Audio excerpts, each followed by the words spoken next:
বাঁধাকপি কাটলাম, এই যে রান্না হয়ে গেল মাছের মাথা দিয়ে বাঁধাকপি।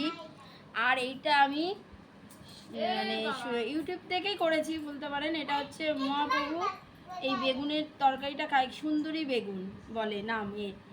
এটা হচ্ছে ইস্কনে তৈরি হয়। আমি ভাবলাম মহাপ্রভু যখন খায় আমিও একটু করে দেখি কিরম খেতে লাগে, তাই আজকে করলাম রাধাকৃষ্ণ এটা। আর এটা হচ্ছে কড়াই শাক, তখন দেখাচ্ছিলাম আপনাদের। এটা এই যে মাংস,